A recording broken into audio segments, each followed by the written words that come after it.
యుద్ధంలో గెలవడం అంటే శత్రువుని చంపడం కాదు, శత్రువుని ఓడించడం. శత్రువుని ఓడించడమే యుద్ధం లక్ష్యం. ఇప్పుడు ఇదే స్ట్రాటజీని ఫాలో అవుతుంది భారత్. రక్తం చిందించకుండా, బుల్లెట్ పేల్చకుండా పాక్కు ఎలా బుద్ధి చెప్పాలనే దానిపై వ్యూహాలు రచిస్తుంది. టూరిస్టులను ఎలా తూటాలు పేల్చి చంపారో అంతకు మించి బాధ అనుభవించేలా ఖతర్నాక్ ప్లాన్ చేస్తుంది. ఇందులో భాగంగానే దేశ ప్రధానితో ఆర్ఎస్ఎస్ చీఫ్ భేటీ అయ్యారు. దాదాపు గంటన్నర సమయం ఇద్దరు సమావేశమయ్యారు. ఇప్పుడు వీరి సమావేశంపై దేశవ్యాప్తంగా చర్చ జరుగుతుంది. ఇంతకీ వారిరువురి భేటీ వెనుక ఉన్న ఆంతర్యం ఏంటి? వారు తీసుకుపోయే చర్యలేంటి? పాక్ ఊహించని దెబ్బకొట్టే ప్లాన్లో కేంద్రం. వరుస సమావేశాలతో సర్వత్రా ఉత్కంఠ. ప్రధాని మోడీతో ఆర్ఎస్ఎస్ చీఫ్ భేటీ సీక్రెట్ ఏంటి? పహల్గాం ఉగ్రదాడికి ప్రతీకార చర్య కోసం భారత సైన్యం పక్కా ప్లాన్తో రెడీ అవుతోంది. లెక్కకు లెక్క, దెబ్బకు దెబ్బ తీసేలా వ్యూహాలు రచిస్తోంది. ప్రతీకారమే అజెండాగా ప్రపంచమంతా చూసేలా ఎవరు ఊహించని రిప్లైకి రెడీ అవుతోంది. భారత్ పాకిస్తాన్ మధ్య నెలకొన్న ఉద్రిక్త పరిస్థితుల నేపథ్యంలో ప్రధాని మోడీతో మన దేశంలో అతిపెద్ద హిందూ ఆర్గనైజేషన్ అయిన రాష్ట్రీయ స్వయం సేవక్ సంఘ్ సర్సంచాలక్ మోహన్ భగవత్ భేటీ అయ్యారు. పహల్గాం దాడి తర్వాత చోటు చేసుకున్న పరిణామాలపై ఇరువురు నేతలు చర్చించారు. పాకిస్తాన్తో భారత్ ఇకపై ఎలా వ్యవహరించాలి, ఉగ్రవాదాన్ని అరికట్టేందుకు తీసుకోవాల్సిన చర్యలేంటి వంటి అంశాలపై ప్రధాని, ఆర్ఎస్ఎస్ చీఫ్ మధ్య చర్చ జరిగినట్లు సమాచారం. ఉగ్రవాదం అంతానికి తమ సంపూర్ణ సహకారాన్ని అందిస్తామని మోహన్ భగవత్ ప్రధాని మోడీకి హామీ ఇచ్చినట్టు తెలుస్తోంది. పహల్గాంలో కాల్పులకు తెగబడి అమాయకుల్ని పొట్టన పెట్టుకున్న వారిని ఎట్టి పరిస్థితుల్లోనూ వదిలిపెట్టమని వారు హెచ్చరించారు. అత్యంత కఠినంగా శిక్షించడంతో పాటు వారికి సహకరిస్తున్న వారికి దీటైన జవాబు ఇస్తామన్నారు. ఇందుకు తేదీ, సమయం భారత్ సైన్యమే డిసైడ్ చేస్తుందని తెలిపారు. ఉగ్రవాదులకు ఎలాంటి శిక్ష విధించాలో సైన్యమే నిర్ణయిస్తుందని ఉద్ఘాటించారు ప్రధాని మోడీ. ఇక పహల్గాం మారణహోమానికి బాధ్యులైన వారిపై కేంద్ర ప్రభుత్వం కఠిన చర్యలు తీసుకోవాలని మోహన్ భగవత్ పిలుపునిచ్చారు. తాము బలమైన ప్రతిస్పందన ఆశిస్తున్నామన్నారు. మతం అడిగి మరీ ప్రజలను చంపారని, హిందువులు ఎప్పటికీ అలాంటి పని చెయ్యరని అన్నారు. తమ హృదయాల్లో బాధ ఉందని, తాము ఆగ్రహంతో ఉన్నామని ఆర్ఎస్ఎస్ చీఫ్ వ్యాఖ్యానించారు. ప్రజల్ని రక్షించడం రాజు విధి అని భగవత్ అన్నారు. మనం పొరుగువారిని ఎప్పుడూ అవమానించం, హాని చేయం. కానీ ఎవరైనా చెడు మార్గంలోకి వెళితే మరో మార్గం ఏమిటి? ప్రజల్ని రక్షించడం రాజు కర్తవ్యం. రాజు తన కర్తవ్యాన్ని నిర్వర్తించాలి. దుండగులకు బుద్ధి చెప్పడం కూడా విధిలో భాగమేనని ఆయన పేర్కొన్నారు. పహల్గాం ఉగ్రదాడిలో టెర్రరిస్టులు ఉద్దేశపూర్వకంగానే హిందూ టూరిస్టులను లక్ష్యంగా చేసుకున్నారు. బాధితుల్ని మతం ఆధారంగా గుర్తించి మరీ చంపారు. పేర్లు అడగటం, కల్మా చదవమని చెప్పడం, సుంతి గుర్తింపు ద్వారా హిందువులను మాత్రమే ఎంపిక చేసి మరీ చంపేశారు. ఇది జిహాదీ భావజాలంతో హిందువుల్ని కాఫీలుగా టార్గెట్ చేసినట్టుగా సూచిస్తోంది.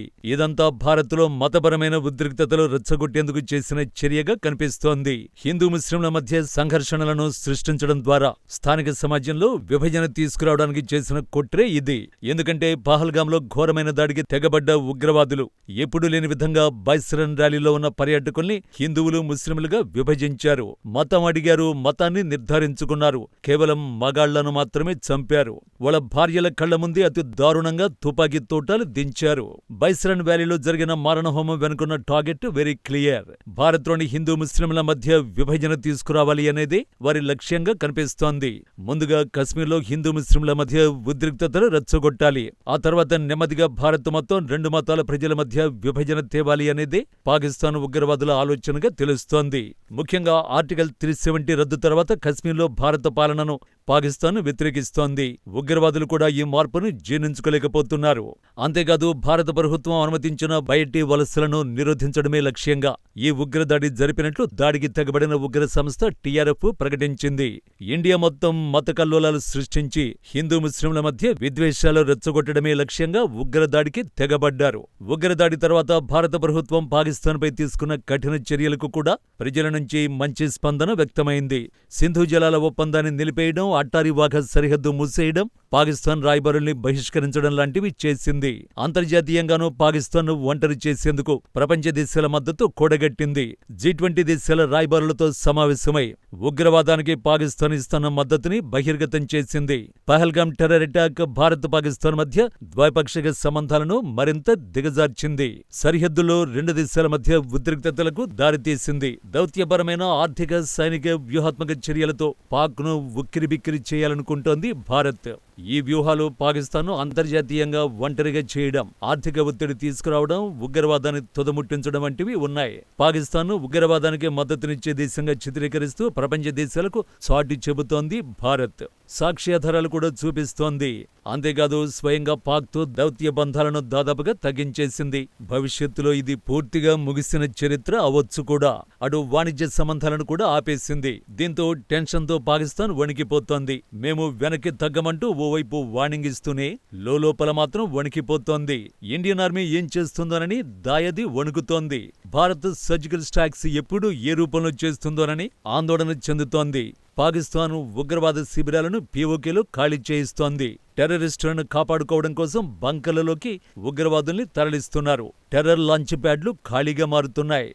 POKలోని కెల్, సర్జీ, దుద్నియల్, ఆత్ముఖం, జోరా, లిపా, పచ్చిబన్, పార్వాట్స్, కహుతా, కోట్లీ, కుయురట్ట, మంధార్, నిఖైల్, చమన్ కోట్ల నుంచి టెర్రరిస్టులు పారిపోతున్నారు. కాగా ఏప్రిల్ 22న పహల్గాం బైస్రన్ గ్రౌండ్లో 26 మంది టూరిస్టుల్ని ఉగ్రవాదులు కాల్చి చంపారు. దీంతో ఒక్కసారిగా ఉద్రిక్తతలు చెలరేగాయి. ఏప్రిల్ 23 నుంచి NIA బృందాలు ఆ ప్రదేశంలో మోహరించి ఆధారాల కోసం సెర్చ్ ఆపరేషన్ కంటిన్యూ చేస్తున్నాయి. ఉగ్రవాదులు POKలో ఉన్నారా, లేదంటే జమ్మూ కాశ్మీర్లోనే తలదాచుకున్నారా? మరేదైనా సరే, ఎక్కడున్నా సరే వారి ఆట కట్టించేలా కథ మారబోతోంది. ఎక్కడ దాక్కున్నా వెతికి వెంటాడుతామని ప్రధాని మోడీ ఇప్పటికే స్ట్రాంగ్ వార్నింగ్ ఇచ్చారు. ఏప్రిల్ 23న భద్రతా వ్యవహారాల కేబినెట్ కమిటీ భేటీలోనే చాలా వరకు మ్యాటర్ లిస్ట్ అవుట్ అయింది. కేంద్రపాలిత ప్రాంతమైన జమ్మూ కాశ్మీర్లో సక్సెస్ఫుల్ గా ఎన్నికలు నిర్వహించి ఇప్పుడిప్పుడే ఆర్థికంగా ఎదుగుతూ అభివృద్ధి వైపు ప్రయాణిస్తున్న సమయంలో దాన్ని అస్థిరపరిచే ఉద్దేశంతోనే ఈ దాడి జరిగినట్లుగా భారత్ భావిస్తోంది. యుద్ధాల విషయంలో భారత్కు ఓ నియమం ఉంది. అదేంటంటే తనంతట తానుగా ఏ దేశంపై భారత్ దండెత్తదు. ఎవరైనా మొదట దాడి చేస్తే మాత్రం ప్రతీకారం అంటే ఎలా ఉంటుందో రుచి చూపిస్తుంది. ఇప్పుడు పాకిస్తాన్ గడ్డ మీద నుంచి కుట్రలు మొదలై పహల్గాంలో దాడి వరకు మ్యాటర్ వెళ్ళింది. దీంతో భారత్ పకడ్బందీగా వ్యవహారం నడుపుతోంది. లెక్కకు లెక్క, దెబ్బకు దెబ్బ అన్నట్టుగా ప్లాన్ నడుస్తోంది. పాకిస్తాన్ను ఎలా డీల్ చేయాలి, ఉగ్రవాదుల ఏరివేత ఎలా, వీటిపైనే పూర్తిగా ఫోకస్ పెట్టింది భారత్.